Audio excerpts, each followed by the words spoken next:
positif di kelas kita. Apa itu budaya positif? Budaya positif adalah pembiasaan hal-hal yang baik, ya. Pembiasaan hal-hal yang baik yang mencakup sikap berupa perkataan atau perbuatan oleh warga sekolah atau kelas. Dalam menerapkan budaya positif ini, kali ini kita akan membuat kesepakatan kelas dan akan melahirkan keyakinan di kelas, ya. Kira-kira menurut anak-anak ibu, apa gunanya kita membuat kesepakatan kelas?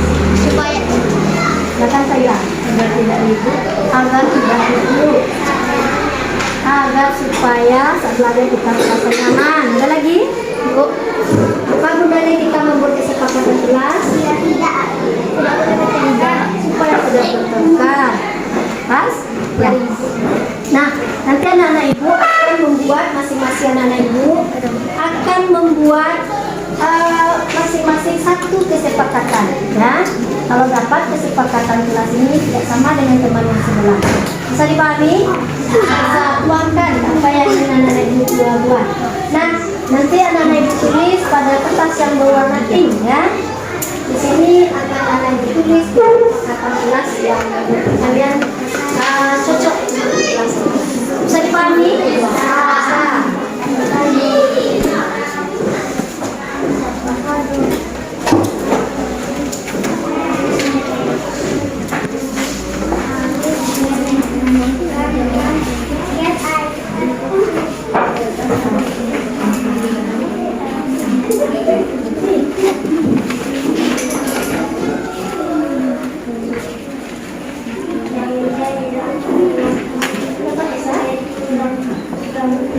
Nah, silakan anak-anak tulis kesepakatan kelas menurut kalian. Sudah selesai? Ya. Sudah. Baik, silakan anak-anak ibu. Siapa yang mau duluan? Silakan. Silakan anak-anak ibu tentukan di kesepakatan kelas.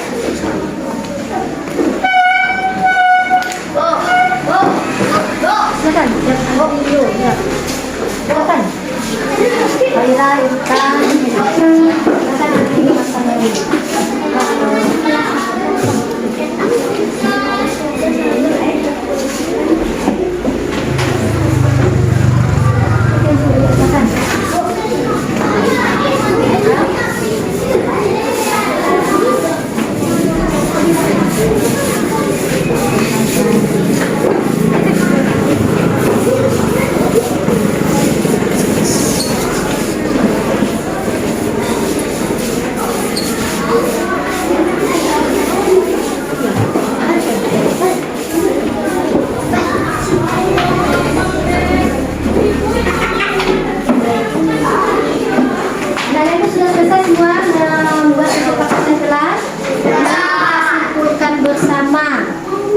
Siapa yang membantu ibu membacakan kesepakatan kelas yang sudah kalian tulis?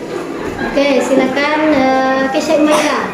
Tidak boleh keluar masuk tanpa izin. Tidak boleh keluar masuk tanpa izin. Silakan Intan. Tidak boleh menyebut nama orang tua. Tidak boleh menyebut nama orang tua.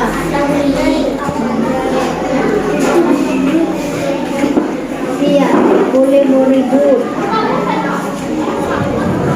Nah, tidak ada kesepakatan yang sama yang kalian tulis? Tidak. Ada. Baik. Sekarang kesepakatan kelas ini kita membuat keyakinan kelas. Nah, keyakinan kelas adalah sesuatu yang kita yakini, ya. Sesuatu yang kita yakini yang ada nilai kebaikannya. Nah, nanti anak-anak ibu akan membuat keyakinan kelas berdasarkan kesepakatan kelas yang sudah kita tulis tadi, yang ada nilai-nilai positifnya, ya, yang ada nilai-nilai positif. Jadi nanti pas menulis di keyakinan kelas, misalnya tidak boleh meribut, ya, tidak boleh datang terlambat di kesepakatan kelas. Kalau di keyakinan kelas, ubah kata tidak boleh boleh itu menjadi kalimat yang positif. Hanya tidak boleh datang terlambat. Anak-anak ibu tulis dengan kalimat yang positif. Datang tepat waktu. Nah, bisa nanti anak-anak ibu mencocokkan? Bisa. Oke, anak-anak ibu baca dulu ke kelas.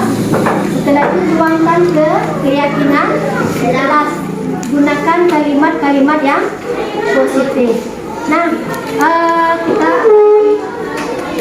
diskusi mengenai membuat keyakinan kelas. Silakan anak-anak ibu tulis nanti keyakinan kelasnya di lembar yang berwarna hijau. Bisa dipahami anak-anak ibu? Bisa.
Siapa yang membacakan duluan?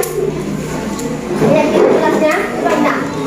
Berbicara dengan sopan. Berbicara dengan sopan. Di sini ada tadi kata-katanya.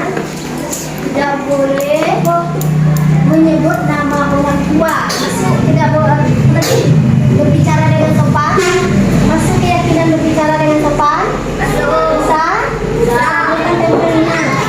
Tidak boleh berkata kotor di kesepakatan kelas tadi ya.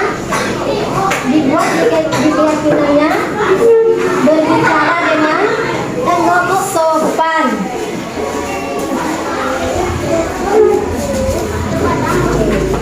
Baik, siapa lagi yang kedua?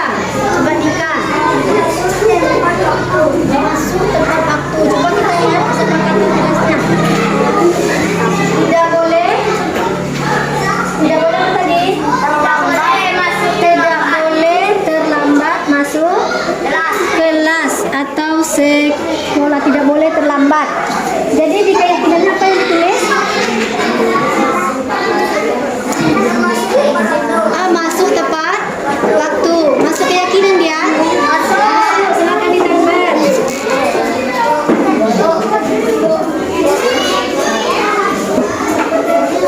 Baik, yang ketiga.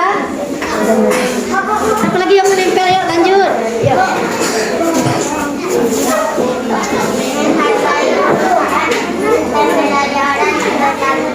Menghargai guru. Coba ingat kembali keyakinannya. Kira-kira di mana itu letaknya? Tidak boleh melawan kepada guru. Ali, apa yang dibuat tadi? Menghargai guru saat menghargai guru. Tidak boleh melawan kepada guru. Oke, Alif, silakan tempelkan keyakinan kelasnya. Menghargai guru, ya.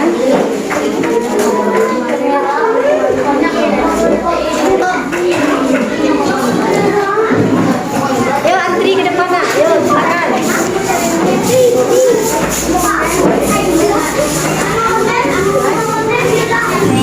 Setelah ada yang bacakan tadi ya, silakan tempel ke depan.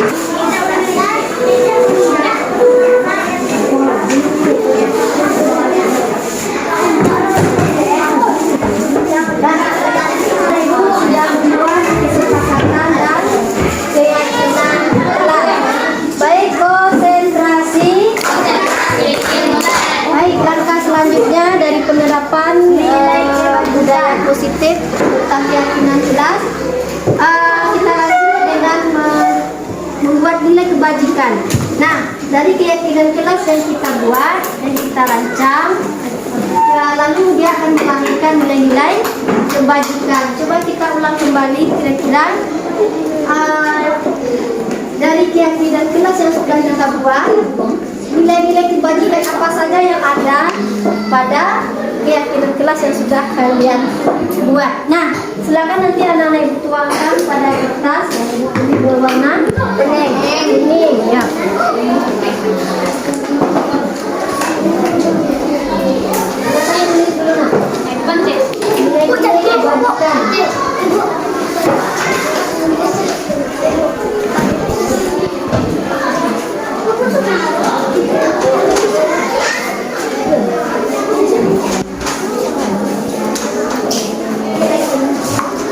Sudah dapat semua ya?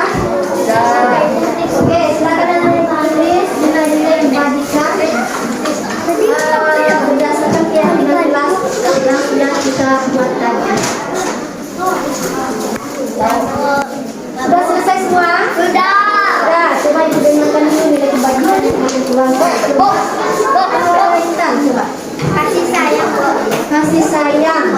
Kira-kira di nilai keyakinan mana tadi kasih sayang?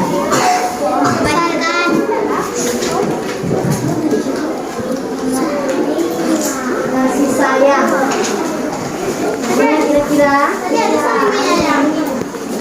Iya, saling menyayang. Saling menyayang. Jadi masuk nilai kebajikannya kasih sayang. Lanjut ditempelkan dulu. Lanjut yang kedua. Coba Rashid. Percaya diri. Percaya diri. Keyakinan yang mana?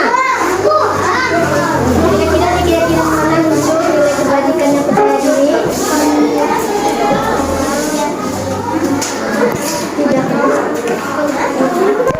Tidak boleh mencontek ya. Jadi nilai kebajikannya adalah percaya diri. Lanjut, coba disiplin. Keyakinan yang mana? Tepat waktu. Katakan. Coba Khaira. Jawab yang mana kira-kira nilai keyakinannya?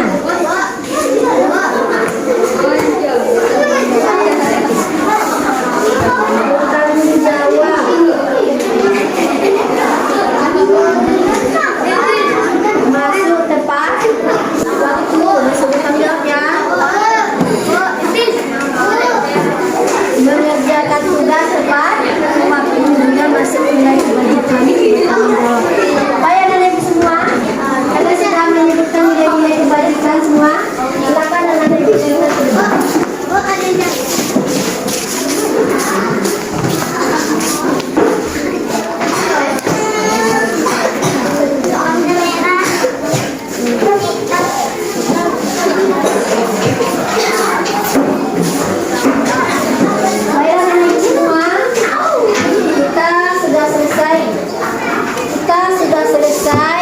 Menerapkan budaya positif, yaitu membuat keyakinan kelas. Semoga keyakinan kelas ini benar-benar anak-anak ibu yakini dan anak-anak ibu laksanakan ya dengan penuh tanggung jawab. Bisa dipahami? Nah, semoga budaya positif yang kita terapkan di kelas melahirkan kesepakatan, keyakinan dan nilai kebajikan menjadi sesuatu yang baik yang bisa kita terapkan dalam baik sebagai peserta didik maupun sebagai warga masyarakat. Bisa dipahami? Bisa. Demikianlah penerapan budaya positif di kelas kita. Semoga bermanfaat dan semoga bisa dilaksanakan dengan baik. Demikian, assalamualaikum warahmatullahi wabarakatuh.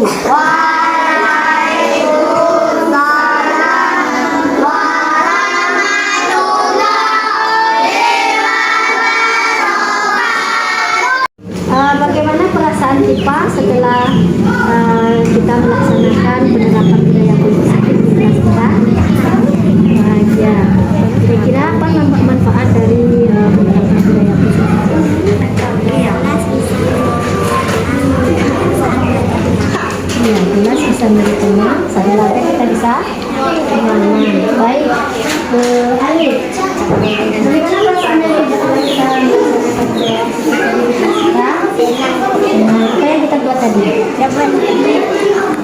kesepakatan kelas dan keyakinan kelas dan nilai-nilai kebajikan. Ya. Kira-kira apa manfaatnya bagi adik kita membuat menerapkan budaya positif ini? Supaya tidak meribut di kelas. Supaya tidak meribut di kelas. Terima kasih Ali. Bagaimana perasaan Ina setelah menerapkan budaya positif kita? Bahagia. Apa yang kita buat tadi? Tentang kesepakatan keyakinan dan nilai kebajikan. Nilai kebajikan. Kira-kira apa manfaatnya bagi Ina? Tidak membuat suasana kelas menjadi Ya, supaya suasana kelas tidak ribut. Terima kasih Ina.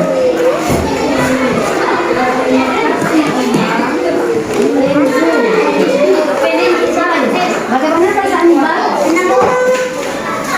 Apa yang Iqbal lakukan tadi? Apa yang Iqbal buat tadi?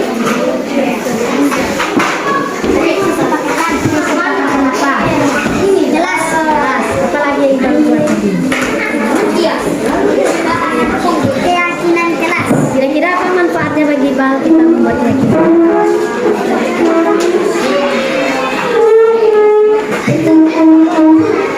Supaya apa kelas kita? Senang. Senang. Kira-kira apa tadi yang kita lakukan? Membuat keyakinan Membuat keyakinan kelas. Kira-kira apa manfaatnya bagi kita bersama? Supaya suasana kelas tidak ribut. Apa lagi? Nyaman. Kira-kira Iqbal mau tidak melaksanakannya? Terima kasih. Bismillahirrahmanirrahim. Assalamualaikum warahmatullahi wabarakatuh. Waalaikumsalam warahmatullahi wabarakatuh. Puji dan syukur adalah sama-sama kita ucapkan kepada Allah Subhanahu wa Ta'ala yang telah melimpahkan segala rahmat dan karunia-Nya kepada kita bersama sehingga kita bisa hadir ke sekolah ini dalam rangka melaksanakan kegiatan menyimak penyampaian presentasi kami. Kemudian salawat beriring salam tak pernah lupa kita kirimkan buat junjungan kita yakninya Nabi besar Muhammad Sallallahu Alaihi Wasallam. Pada kesempatan ini Bapak dan Ibu yang kami hormati,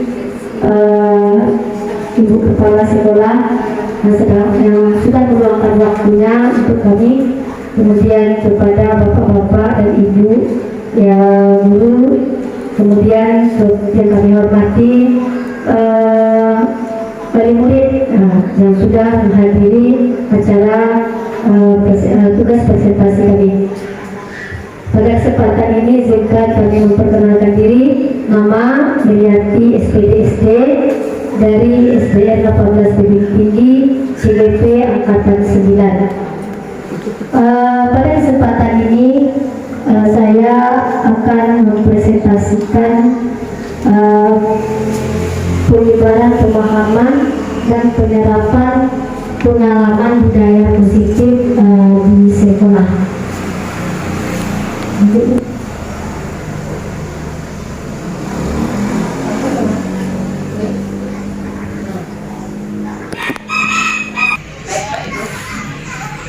Pengertian nilai-nilai keyakinan dan kebiasaan di sekolah yang berpihak pada murid agar murid dapat berkembang menjadi pribadi yang kritis, berhormat dan bertanggung jawab.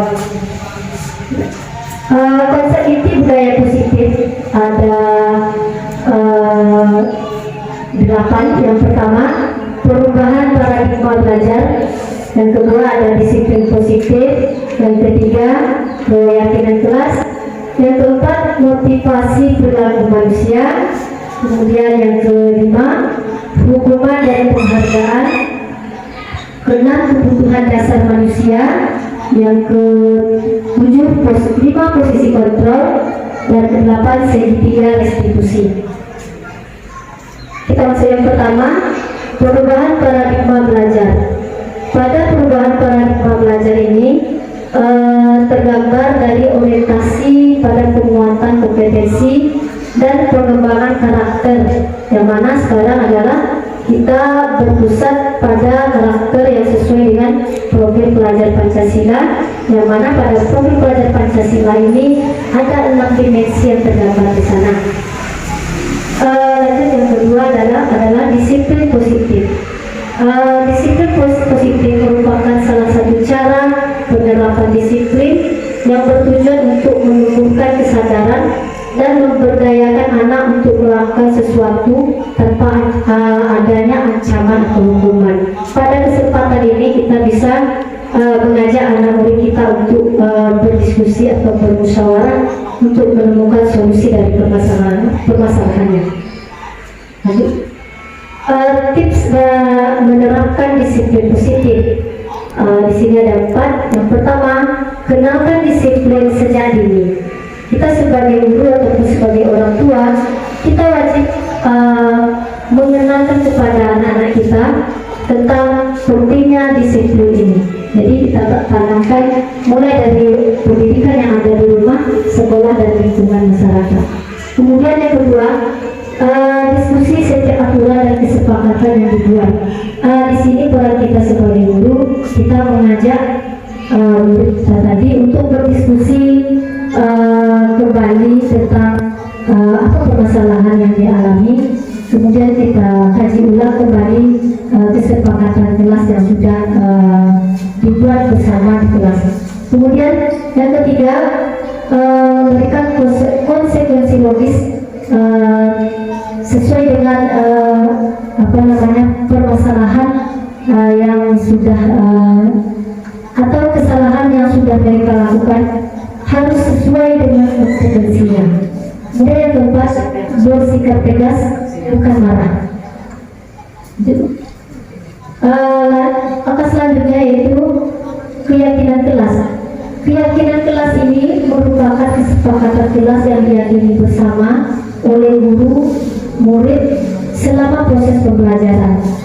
Keyakinan kelas ini terbentuk setelah adanya kesepakatan kelas. Dulu awalnya pada awal-awal pembelajaran, kita di kelas masing-masing sudah membuat yang namanya kesepakatan kelas. Lalu kesepakatan kelas ini bisa kita musyawarahkan kembali bersama dengan murid kita. Kita rancang kembali menjadi keyakinan kelas. Jadi posisi keyakinan kelas lebih tinggi daripada kesepakatan kelas. Lanjut, keyakinan kelas. Guru berperan dalam mewujudkan terbentuknya keyakinan kelas atau sekolah dengan adanya kesepakatan antara siswa dan guru. Kemudian keyakinan sekolah atau kelas berupa pernyataan universal yang mudah diingat dan dipahami serta diterapkan di lingkungan sekolah. Ini adalah urutan langkah-langkah dalam pembuatan keyakinan kelas. Yang pertama, berdiskusi memunculkan peraturan-peraturan yang perlu ditaati oleh warga kelas atau sekolah. Dulu sebelum kita membuat keyakinan, kita sudah membuat yang namanya kesepakatan kelas. Kedua, mengubah peraturan-peraturan tadi menjadi kalimat yang lebih positif. Ketiga, menyarikan peraturan-peraturan menjadi nilai kebajikan atau keyakinan. Di sini intinya adalah menyarikan ini artinya mencarikan isi dari nilai-nilai kebajikan yang ada pada keyakinan tersebut. Kemudian yang keempat, mendiskusikan mengenai gambaran perilaku yang mencerminkan keyakinan. Kelima, berdiskusi mengenai peran seluruh warga sekolah. Keenam, meninjau ulang keyakinan kelas yang telah dibuat bersama dari waktu ke waktu. Keyakinan kelas dapat bisa berupa hukuman, bisa berupa penghargaan, kemudian bisa berupa konsekuensi, terakhir bisa berupa restitusi. Keyakinan kelas yang pertama bisa berupa hukuman. Hukuman merupakan suatu cara untuk mengarahkan suatu tingkah laku agar sesuai dengan tingkah laku secara umum. Ya. Keyakinan kelas yang kedua berupa penghargaan. Sesuatu yang diberikan kepada seseorang atau kelompok jika mereka melakukan suatu keunggulan di bidang tertentu. Jadi seorang guru mungkin bisa memberikan penghargaan kepada muridnya ketika muridnya berhasil melewati suatu fase yang lebih.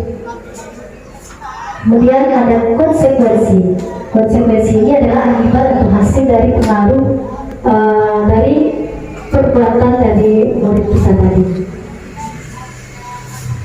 Keyakinan kelas yang berikut adalah restitusi. Nah, restitusi ini adalah suatu cara yang dilakukan oleh guru, yang mana guru mengajak muridnya untuk berdiskusi terhadap permasalahan yang dialami oleh murid tadi, sehingga dia bisa secara mandiri mencarikan solusi dari permasalahannya. Jadi memecahkan masalah dengan melibatkan murid. Jadi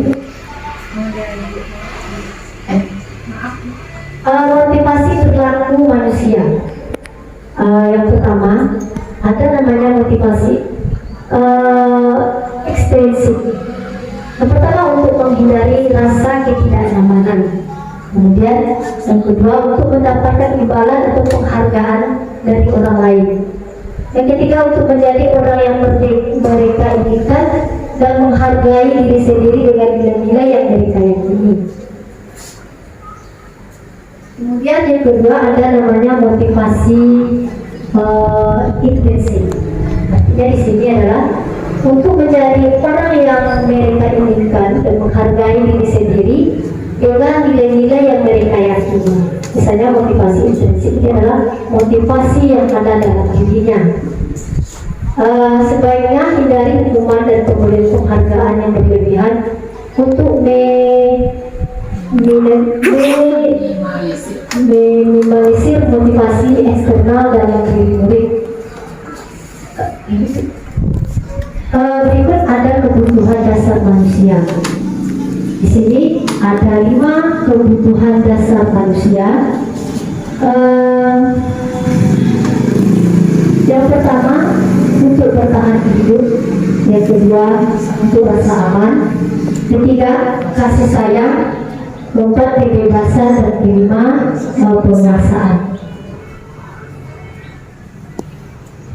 Untuk kebutuhan dasar manusia, yang pertama bertahan hidup. Untuk bertahan hidup ini kebutuhan akan makan, tempat tinggal, pakaian, begitu. Yang kedua ada rasa aman secara fisik dan secara emosional. Yang ketiga cinta dan kasih sayang, kebutuhan untuk diterima dan menerima kasih sayang terhadap sesama.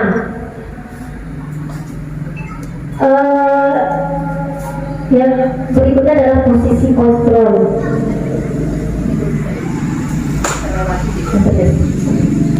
Yang keempat kebebasan. Kebebasan di sini adalah kebutuhan akan pilihan.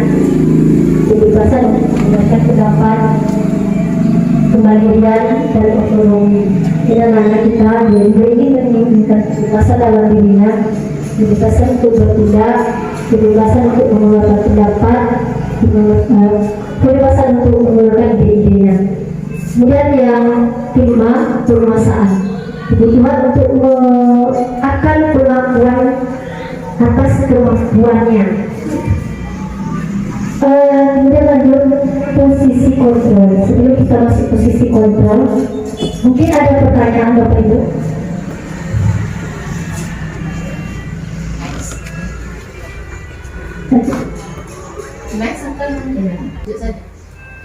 Posisi kontrol. Ada 5 di sini posisi kontrol. Cara kita sebagai guru dalam mendisiplinkan murid kita di sini ada 5 posisi kontrol. Kadang-kadang kita menggunakan kelima ini, kadang-kadang kita hanya menggunakan satu. Itu tergantung dari permasalahan dan tindakan yang diambil oleh guru.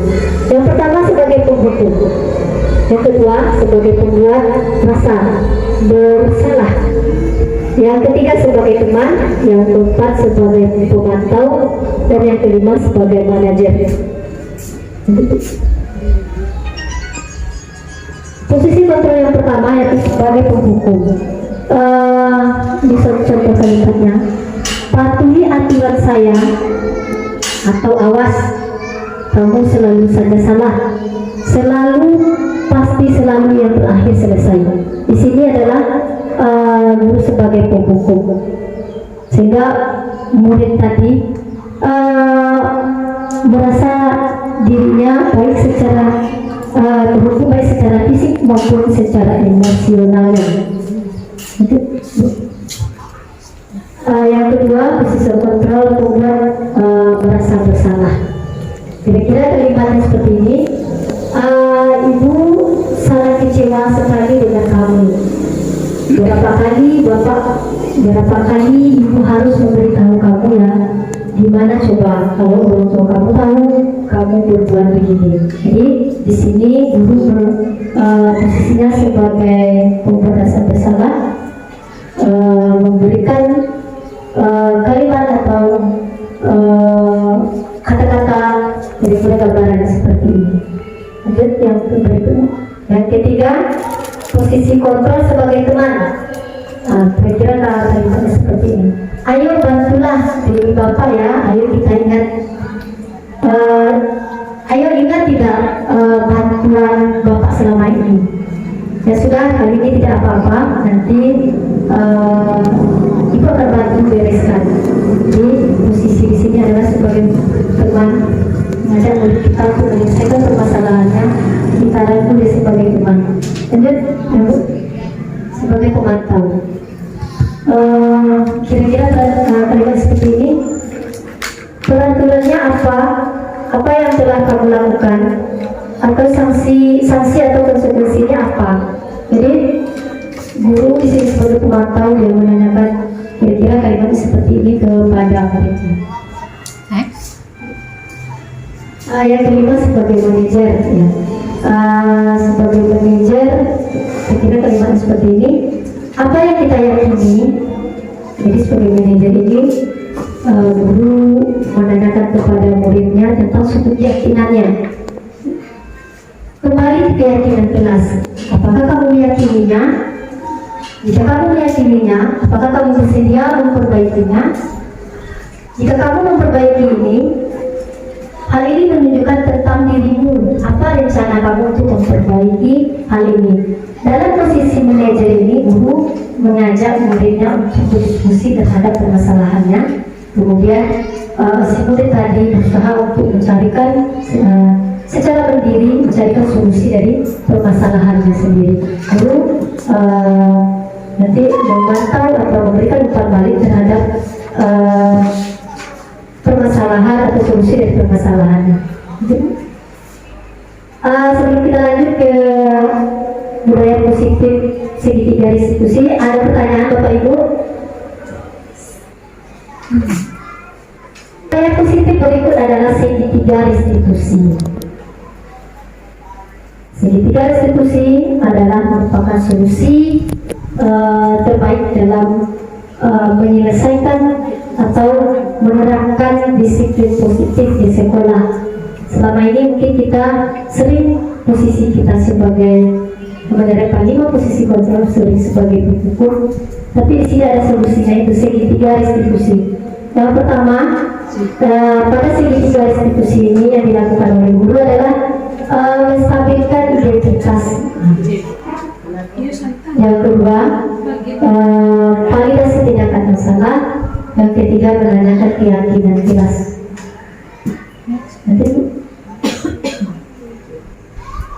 Pada segitiga restitusi yang pertama yaitu guru mencoba menstabilkan identitas murid tadi. Tujuannya untuk mengubah identitas anak dari orang yang merasa dirinya gagal eh, karena melakukan suatu kesalahan hingga dia menjadi orang yang sukses. Anak yang melanggar peraturan karena sedang mencari perhatian adalah orang yang sedang mengalami kegagalan. Jadi di sini peran guru adalah menstabilkan identitasnya. Dari dia merasa gagal menjadi orang yang sukses. Segitiga restitusi yang kedua yaitu validasi tindakan yang salah. Ini membantu siswa merasa didengar dan diperhatikan. Ketika kita melakukan diskusi bersama guru kita dalam memecahkan masalah, kita perlu mendengar apa alasan-alasan yang dia sampaikan kepada kita. Kita perlu menggali kira-kira apa alasan dasar dia melakukan kesalahan tersebut. Kita ulang, kita kaji ulang apa alasannya. Kita dengarkan dia menyampaikan alasan. Lalu setelah dia menyampaikan alasan, nanti kita beri kesempatan kepadanya untuk mencarikan solusi dari permasalahannya. Jadi dengan mengidentifikasi dan mengakui masalah, jadi anak di sini setelah dia menyampaikan alasannya, dia akan mengakui kesalahannya. Kemudian guru dan siswa dapat bekerjasama untuk menemukan strategi. Di sini guru mendampingi anak untuk menemukan strategi atau solusi dari permasalahan yang dialami oleh anak tadi.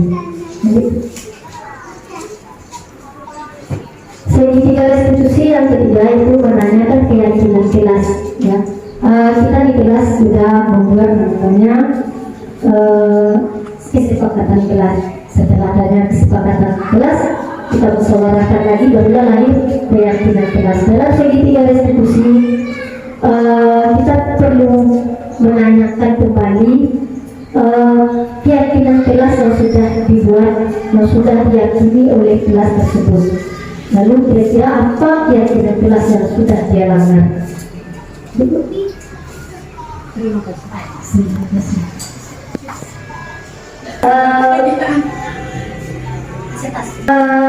Dari presentasi penyebaran pemahaman dan penerapan pengalaman tentang budaya positif di sekolah, mungkin ada pertanyaan Bapak Ibu. Di sini ada 8 konsep inti budaya positif. Yang pertama ada perubahan paradigma belajar. Mungkin ada pertanyaan dari 8 poin ini, Bapak Ibu silakan. Iya. Mulai Pak. Suka Pak Bia.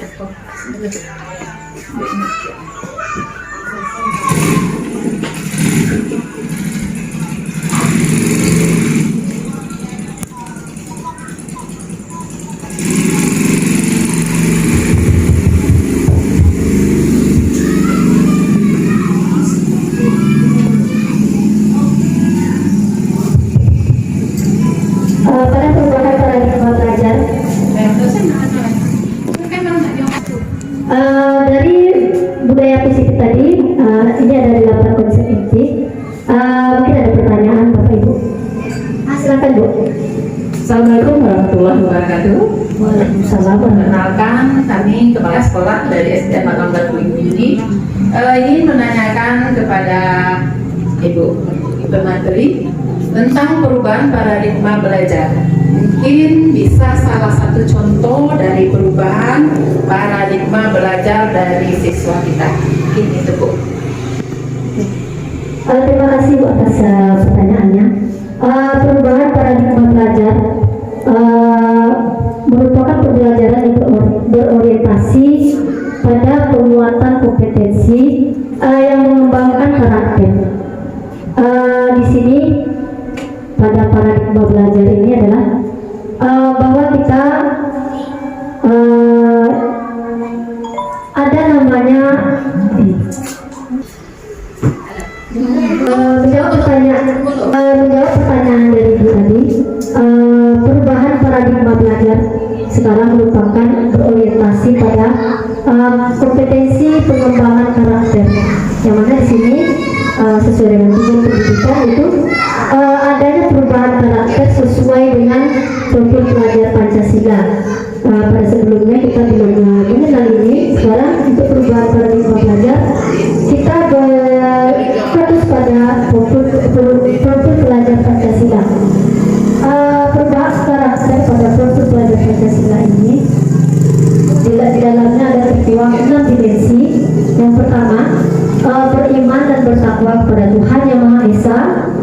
suka berakhlak mulia. Untuk sekolah kita, kita sudah melaksanakan menerapkan dimensi yang ini. Kemudian dimensi yang kedua adalah berkebinekaan global, mana kita menghargai perbedaan-perbedaan, keunikan-keunikan yang dimiliki oleh guru kita. Kemudian mandiri, ya, yang mana kita menuntut murid-murid kita mampu dia mengemban tugas-tugasnya secara mandiri. Kemudian ada kreatif, mana mereka bisa mencarikan ide-ide yang rasanya tidak terpikirkan oleh orang lain, tapi bisa mereka pikirkan. Kemudian dimensi berikut bergotong royong. Kita hidup di Indonesia ini adalah selalu bekerja sama. Tidak mungkin kita bisa melaksanakan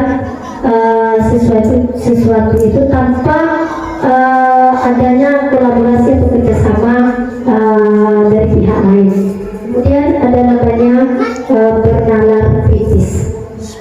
Mungkin itu 6 dimensi pelajar Pancasila yang menjadi perubahan karakter untuk anak didik kita. Mungkin itu, Bu. Terima kasih. Mungkin untuk Ibu boleh lagi menambah masih dalam kaitan yang sama.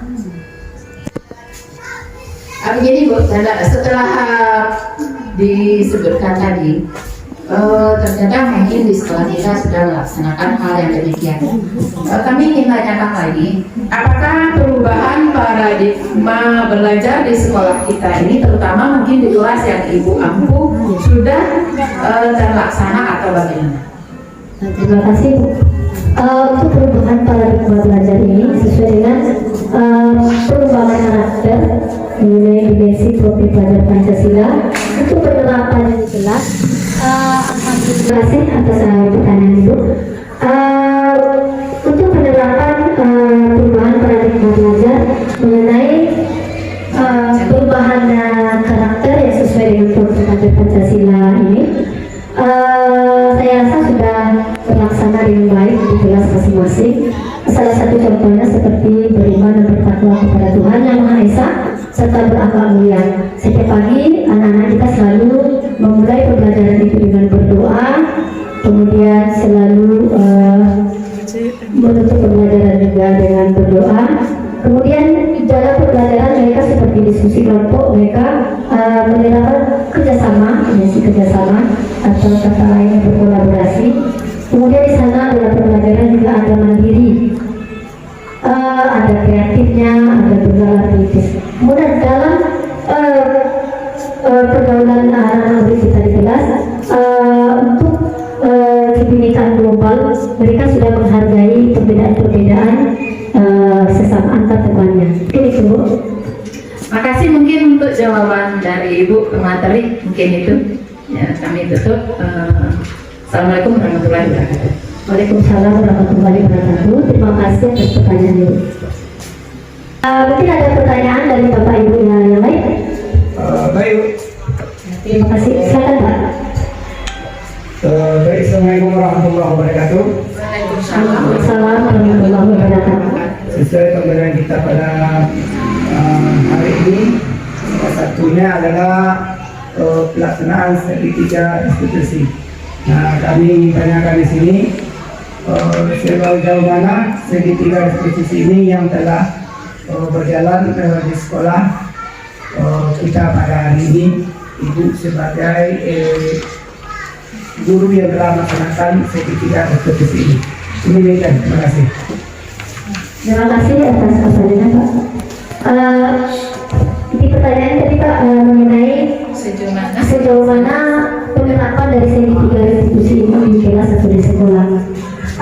Ketika selama ini, ketika ada salah satu murid kita melakukan suatu kesalahan atau melanggar peraturan, dan selama ini kita biasanya memberikan hukuman kepada anak kita ini tanpa mengkaji atau mencari tahu apa alasannya. Pada segitiga institusi, di sini kita berperan sebagai guru itu bagaimana kita mengajak anak murid kita yang melakukan kesalahan tadi diskusi tentang permasalahan yang dia alami. Langkah pertama yang harus kita lakukan adalah menstabilkan identitas. Kita sebagai guru dalam kasus ini kita ajak dia untuk berdiskusi. Yang pertama kita tanyakan anak kita ini kira-kira apa permasalahannya, ya. Kira-kira apa permasalahan? Nanti anak ini akan bercerita. Misalnya dia kasusnya mencontek Pak. Jadi mungkin ada laporan dari salah satu temannya, mungkin teman ini tidak nyaman. Ketika ada teman yang mencontek, jadi ada laporan dari temannya. Jadi sebagai guru kita bagaimana menyelesaikan permasalahan anak ini? Yang pertama kita panggil anak ini ke kantor, kemudian kita ajak diskusi. Kita tanyakan sudah apa kira-kira permasalahannya. Setelah dia menceritakan apa permasalahannya Pak, lalu kita tanyakan seberapa sering dia melakukan kesalahan tersebut. Kalau jawabannya cukup sering, di sini kan peran kita. Ketika dia sudah melakukan cukup sering, dia merasa dirinya bersalah. Ya. Di sini kan peran kita sebagai guru menstabilkan identitasnya. Ketika dia mengatakan cukup sering itu, dia sudah merasa dirinya sudah gagal. Jadi peran kita bagaimana dia yang merasa dirinya gagal, bagaimana dia ke depannya bisa menjadi sukses. Jadi kita stabilkan dulu identitasnya. Kita menanyakan seperti ini, kamu sudah berapa kali melakukan kesalahan? Sudah sering Pak. Kita tanyakan, kalau kita sering melakukan kesalahan itu baik atau tidak? Tentu nanti jawaban anak tidak. Nah, di sini peran kita menstabilkan. Setiap orang pasti punya atau pernah melakukan kesalahan. Namun dari kesalahan yang pernah kita lakukan, intinya bagaimana kita memperbaiki kesalahan tersebut, bagaimana kita mengambil pelajaran dari kesalahan tersebut agar kita bisa memperbaikinya dan menjadi lebih baik. Ini itu Pak, menstabilkan identitas. Kemudian langkah yang kedua yang harus kita lakukan adalah validasi tindakan yang salah. Di sini kita sebagai pendengar kita tanyakan alasannya. Dia punya anak-anak ini ketika dia melakukan kesalahan Pak, dia punya alasan tersendiri. Pertanyakan alasannya. Nah, dari alasan tadi dia akan menceritakan semuanya kepada kita. Lalu kita menanyakan kesepakatan yang pernah kita buat bersama. Pada kesempatan ini kita mengajak anak murid kita untuk secara mandiri mencarikan solusi dari permasalahannya kepada validasi tindakan salah yang salah. Dia mengakui kesalahannya, kemudian dia mencoba mencari. Langkah ketiga dari segitiga restitusi ini adalah menanyakan keyakinan jelas bahwa sebelum adanya keyakinan jelas ada namanya kesepakatan jelas. Jadi di sanalah lahirnya keyakinan jelas. Keyakinan jelas ini adalah nilai-nilai kebajikan yang diakui, dipercaya oleh warga kelas atau warga sekolah. Kita tanyakan kira-kira apa keyakinan kelas yang sudah dia langgar. Kemudian dari keyakinan yang kelas yang dia langgar, dia berusaha mencarikan solusi dari permasalahannya. Mungkin itu Pak penjelasannya. Terima kasih Bu. Masih ada. Nah, ini perilaku kebiasaan kita jadi. Kita saya lihat ya. Masih ada pertanyaan? Mungkin masih dalam pertanyaan yang diajukan oleh Bapak Am, yaitu segitiga restitusi. Ya. Sepanjang dari materi yang Ibu sampaikan tadi, kami sangat tertarik sekali dengan yang ketiga-tiganya itu kami tertarik. Pertama itu identitas, menstabilkan identitas. Ya, pokoknya ketiganya tadi kami ingin lebih tahu Kira-kira mungkin pernah terjadi tidak di dalam kelas yang Ibu alami sekarang, yang Ibu ampu sekarang, pernah mengalami hal yang ketiga-tiganya itu? Boleh contohkan? Baik, terima kasih Bu. Pada budaya kognitif yang menggunakan segitiga restitusi ini adalah mencarikan solusi. Pernah saya alami di kelas Bu. Selama ini kan kita kalau ada anak kita yang besar, biasanya kita sering langsung menghukum. Jadi setelah memahami budaya positif, diambillah solusinya setiap permasalahan yang ada itu. Kita gunakan segitiga restitusi, salah satunya mungkin untuk menyelesaikan permasalahan siswa tadi. Kalau selama ini kan kita tidak menggunakan cara diskusi dalam menyelesaikan masalah. Kalau pada segitiga restitusi ini adalah melibatkan murid secara langsung dengan berdiskusi. Hal ini memang memakan waktu yang cukup lama dalam menyelesaikan permasalahan murid. Kita benar-benar harus mau meluangkan waktu kita bersama dengan murid untuk menyelesaikan permasalahan. Dia sendiri yang mencarikan solusi dari permasalahan. Kita dulu hanya sebagai penjujurnya. Mungkin itu. Makasih mungkin Bu. Mungkin kelihatan boleh lagi.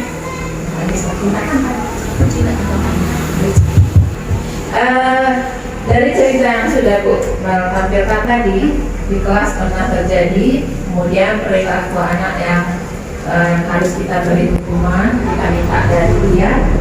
Bagaimana dari anak kita itu, apakah dia merasa senang diperlakukan seperti itu atau tidak?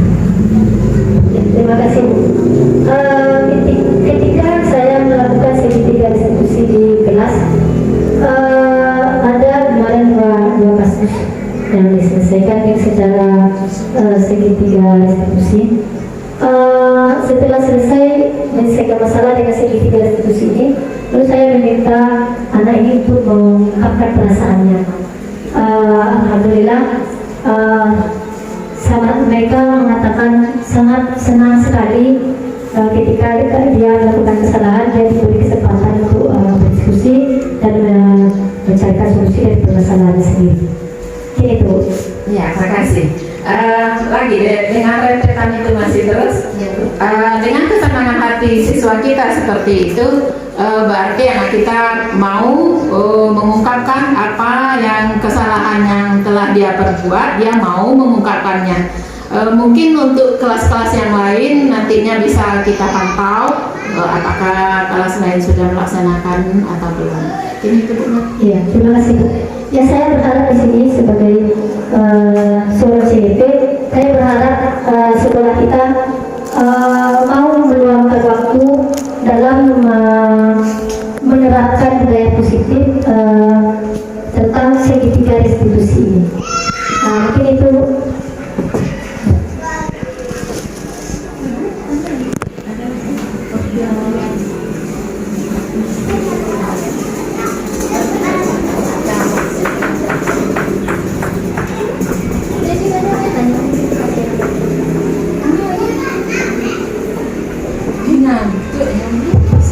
Mungkin Bapak Ibu yang lain ada pertanyaan?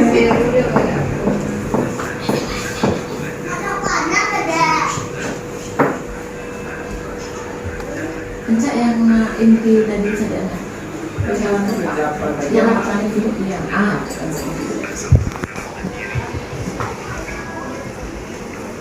Kembali baca. Oke, terima kasih Bu Kal atas kesempatan yang diberikan kepada saya. Di sini saya akan bertanya bagaimana kita mengontrol 5 posisi yang kita dapat Ibu Kal terapkan tadi.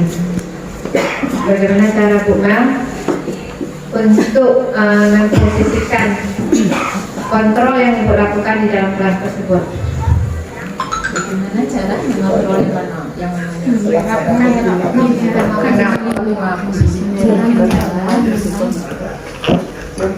Terima kasih atas pertanyaannya Bu Nini. Disiplin positif yang berikut adalah 5 disiplin kontrol. Di sekolah atau di kelas, kadang-kadang kita sebagai penghukum, kadang-kadang kita bisa sebagai pembuat rasa bersalah dalam mendisiplinkan murid-murid kita.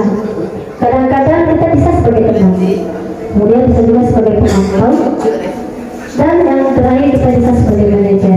Yang manajer ini adalah kita memberikan peluang kepada murid kita untuk menanyakan konsekuensi dari perilaku atau kesalahan yang dia lakukan kalau sebagai manajer. Itu dulu. Oke, terima kasih Bu Gan atas penjelasannya. Mungkin itu kita lakukan dan kita sepakati di kelas ya Bu Gan. Iya, Bu. Ya, terima kasih.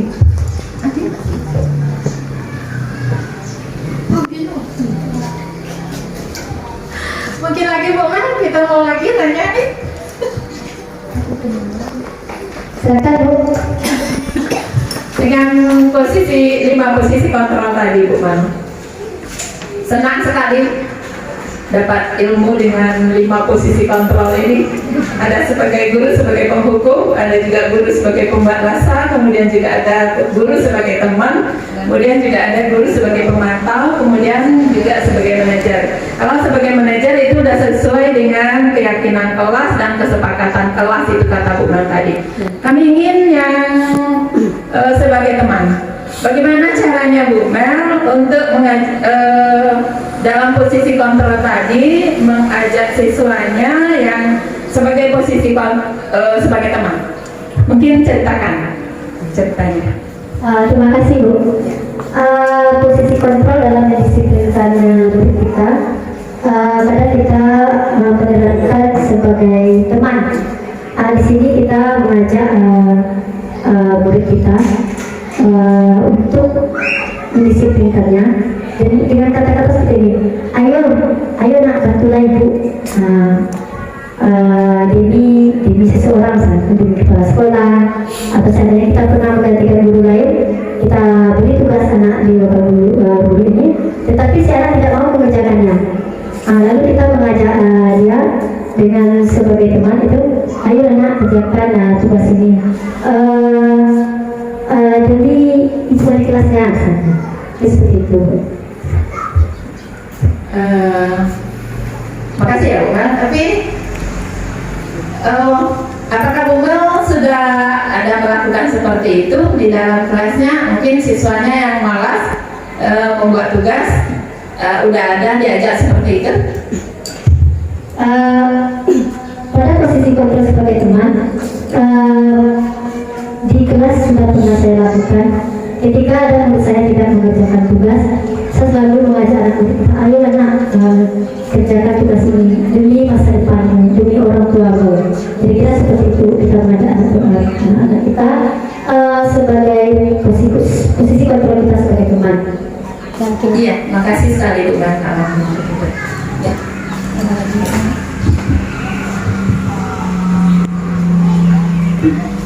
Ibu sebelah. Ibu sebelah mungkin. Kasihlah pertanyaan Bu Mel dikit. Berapa lagi satu? Awak ke mana?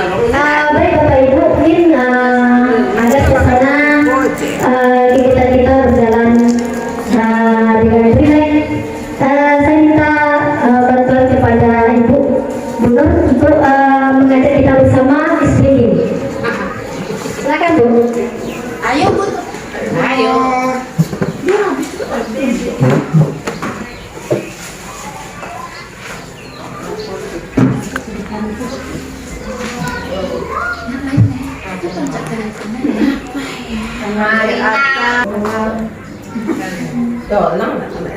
Susah sih sedikit sih.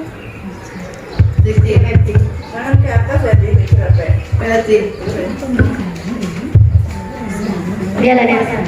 Oke Bapak Ibu semua, sebelum kita lanjut untuk mencairkan suasana, briefing dulu Bapak Ibu. Silakan berdiri dulu Bapak Ibu. Oke. Ini dekat. Lagu Halo Bandung lah. Halo. Halo Bandung. Iya, kita briefingnya tentang nyanyi Halo Halo Bandung dengan iya. Ya betul sih. Iya. Dengan kita menepuk tangan sebelah, tangan, Kamu iya. Coba rentangkan tangannya dulu, telapak tangan. Iya. halo Bang. Semua rentetan sana. Coba lagi Bang. Satu. Iya. Bisa kita coba dulu Bapak Ibu, rentangkan tangannya, rentangkan telapak tangannya. Kita coba Bu. 3, 2, 1. Halo. Kota beriangan. Halo. Halo. Kota kenang-kenangan. Sudah lama beta tidak berjumpa dengan kau. Sekarang telah menjadi lautan api, mari bung rebut kembali. Oke, tepuk tangan bersama.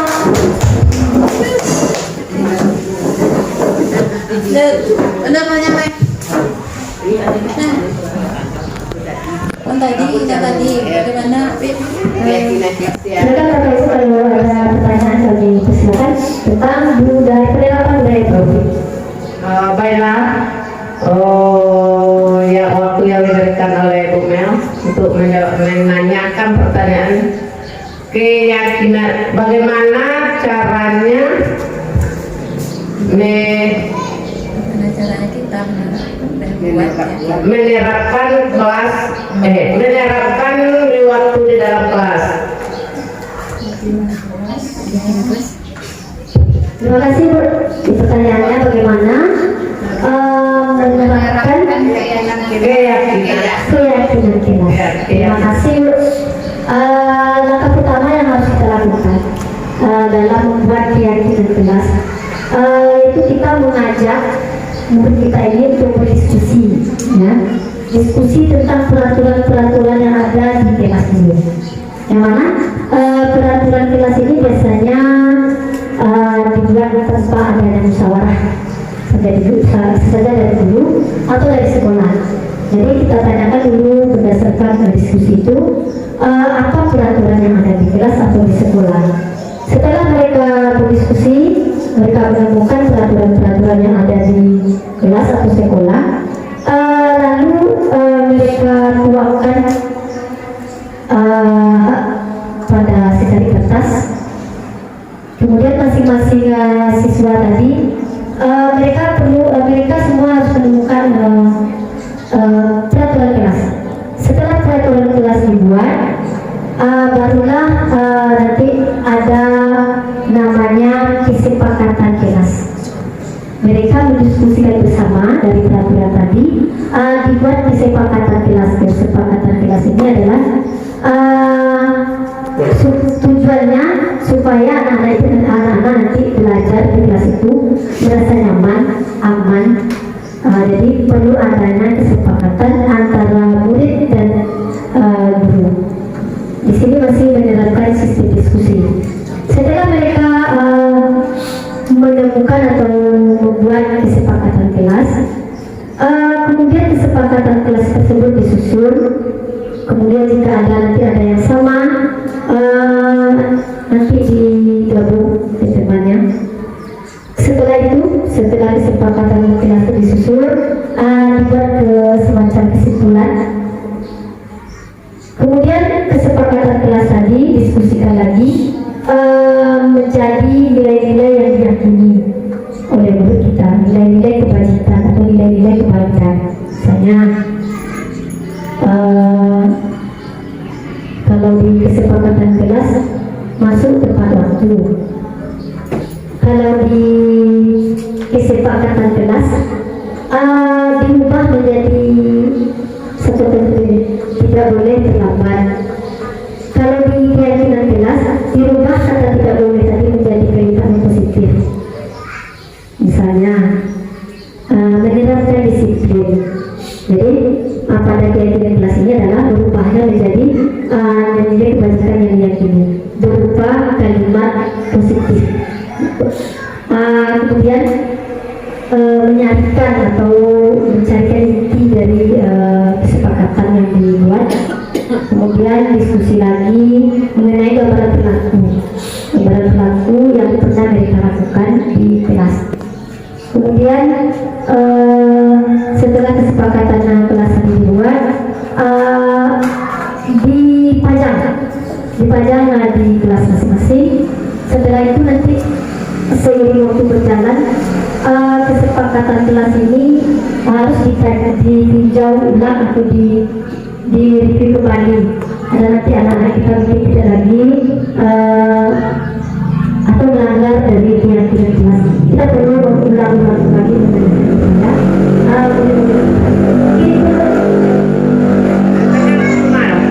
Apakah semua anak murid di dalam kelas itu yang bersepakat untuk melaksanakannya? Ya, terima kasih.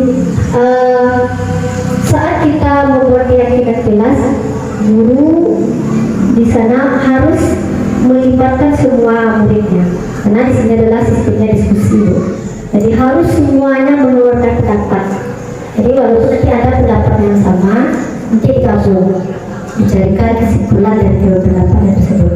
Jadi semua anak punya pendapat masing-masing dalam membuat keyakinan kelas. Ini dulu.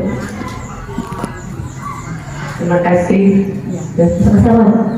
Assalamualaikum warahmatullahi wabarakatuh. Waalaikumsalam warahmatullahi wabarakatuh.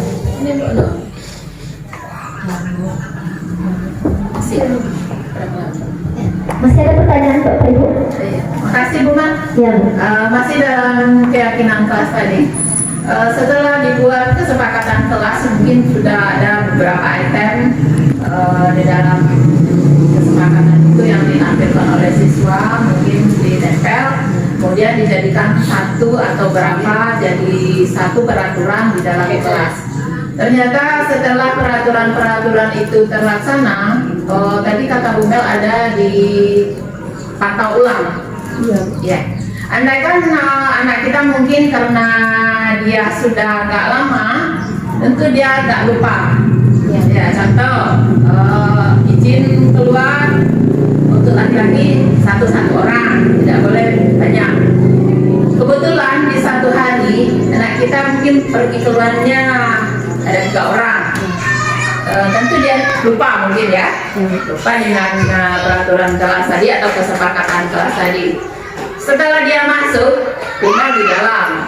Bagaimana ya Bu Mel mengingatkan kembali kepada anak? Terima kasih Bu. Ya. Keyakinan kelas, menerapkan keyakinan kelas ini bagaimana mengkaji ulang atau mereview kembali. Memang Bu, keyakinan kelas ini tidak terlaksana secara spontan. Tidak sama dengan kesepakatan kelas.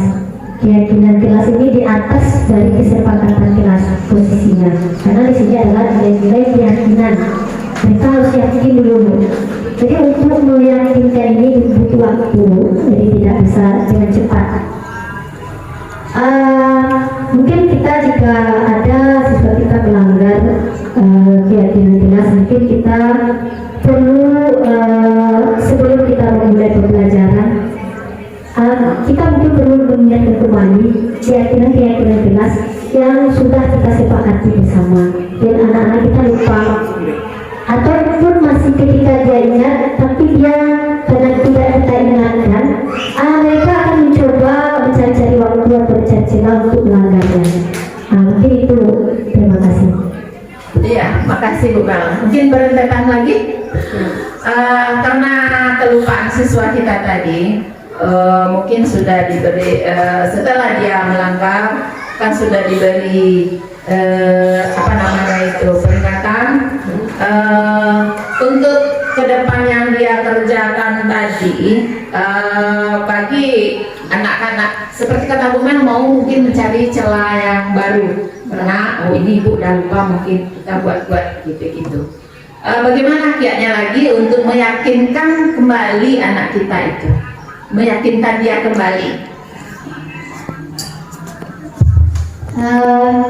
Mungkin kita sebagai guru meyakinkan siswa kita ini tentang keyakinan kelas yang sudah kita buat. Mungkin kita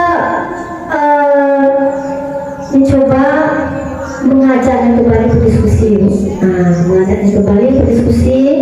Rasanya keyakinan kelas yang sudah dibuat itu sudah mulai kita dipajang di depan itu sudah mulai ada yang robek, sudah ada berubah warnanya. Mungkin bisa kita perbaiki kembali, kemudian kita coba kembali anak kita untuk mengulang membaca. Kemudian jangan lupa setiap pagi itu kita mengingatkan kembali atau memberikan sebuah arahan atau nasihat kepada anak-anak kita tentang keyakinan kelas yang pernah kita buat. Artinya di sini harus ada namanya berkesinambungan atau terus-menerus atau kontinu. Mungkin itu. Makasih Bu Mel.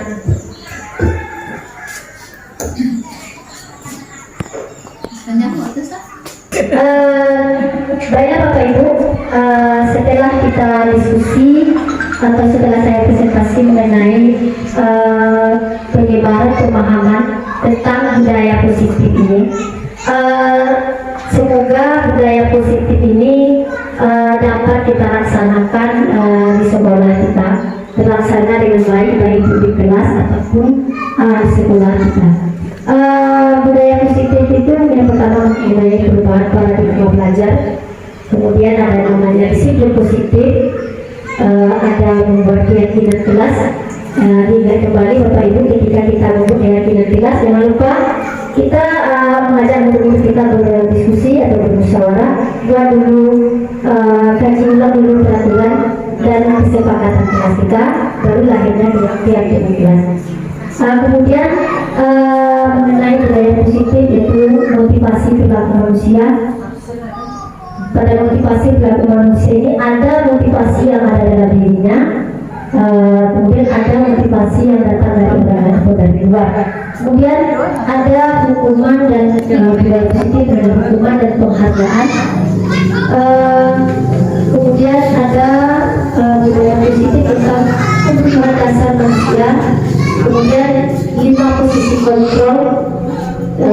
Kadang-kadang kita ada sebagai teman, ada sebagai merasa bersalah, kemudian ada sebagai manajer. Kadang-kadang kita hanya satu yang kita terapkan. Kadang-kadang kita bisa memakai ke semua posisi kontrol ini untuk menerapkan disiplin positif di kelas atau sekolah kita. Kemudian yang terakhir adalah sebuah solusi, yaitu segitiga restitusi. Di sini dalam menerapkan segitiga restitusi ini kita perlu meluangkan waktu kita, kita perlu diskusi dengan anak-anak murid kita, mengkaji ulang, memberikan peluang kepada dia untuk mencarikan solusi dari permasalahan sendiri. Demikianlah hasil presentasi saya tentang penyebaran pemahaman budaya positif di SD 18 Tebing Tinggi. Semoga melalui penyebaran pemahaman ini, budaya positif di sekolah kita dapat terlaksana dengan baik dalam jangka pendek maupun dalam jangka panjang. Mungkin itu presentasi saya. Jika ada yang salah, saya mohon maaf. Assalamualaikum warahmatullahi wabarakatuh. Waalaikumsalam warahmatullahi wabarakatuh. Baiklah Bapak Ibu, sebelum kita tutup kegiatan kita, mungkin kita perlu merefleksi kegiatan ini agar menjadi lebih baik ke depannya. Saya menggunakan 3 pertanyaan dalam refleksi kali ini. Yang pertama, bagaimana perasaan Bapak Ibu setelah mendengarkan atau mendapatkan pemahaman tentang budaya positif? Yang kedua, nilai budaya positif mana yang paling berkesan bagi Bapak Ibu? Pertanyaan ketiga, bagaimana langkah selanjutnya supaya budaya positif ini bisa terlaksana di sekolah kita? Silakan Bapak Ibu tulis jawabannya pada kertas yang sudah disediakan.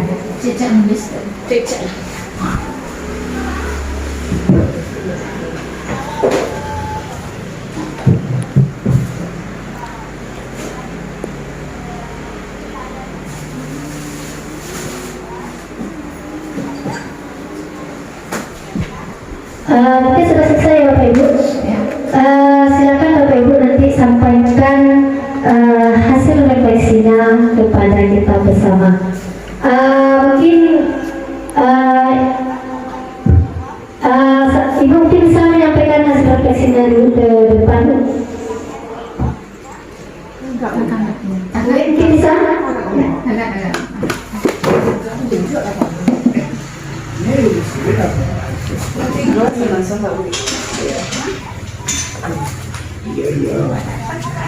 Silakan Bu menyampaikan refleksi dari kita. Assalamualaikum warahmatullahi wabarakatuh. Waalaikumsalam warahmatullahi wabarakatuh. Baiklah, saya akan menjawab pertanyaan nomor 1. Bagaimana perasaan Bapak Ibu setelah mendapatkan pemahaman?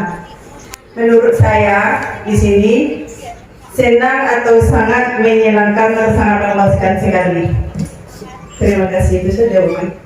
Terima kasih Bu, itu pertanyaan pertama sudah dijawab refleksinya oleh Bu. Silakan untuk pertanyaan kedua oleh ini Bu Dewi, mungkin bisa silakan. Bu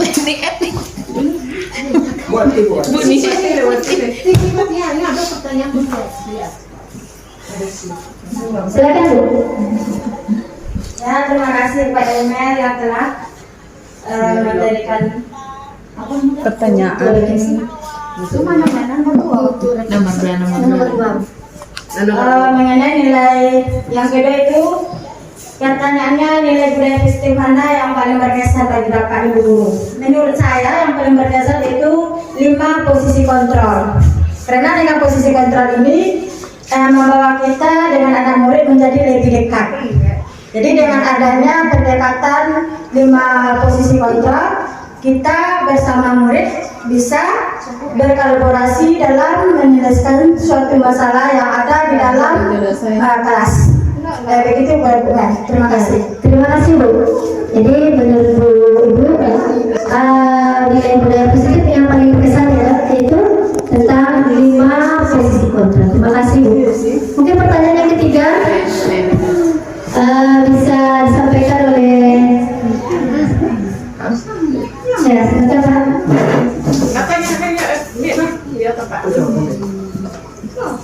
Akan direfleksi oleh Pak Apris. Baik Bu, yang ketiga, bagaimana langkah selanjutnya supaya budaya positif ini bisa terapkan di sekolah kita? Langkah pertama menurut saya bahwa semua guru harus paham terlebih dahulu tentang budaya positif ini, langkah kerjanya, kemudian bagaimana cara perbuatannya. Yang kedua, setelah guru semuanya paham tentang budaya positif ini, baru kemudian semua guru harus bisa berkolaborasi antara satu dengan yang lainnya, baik guru kelas, guru agama, guru olahraga, dan guru mata pelajaran. Sehingga dengan berkolaborasi tersebut, apapun yang akan dihasilkan dari budaya positif ini, semua warga sekolah, baik gurunya, orang tuanya, maupun anak-anaknya akan bisa melakukan budaya positif ini sesuai dengan apa yang diharapkan. Mungkin itu saja. Terima kasih Pak atas refleksinya. Terima kasih untuk kita bersama, tepuk tangan yang gemuruh.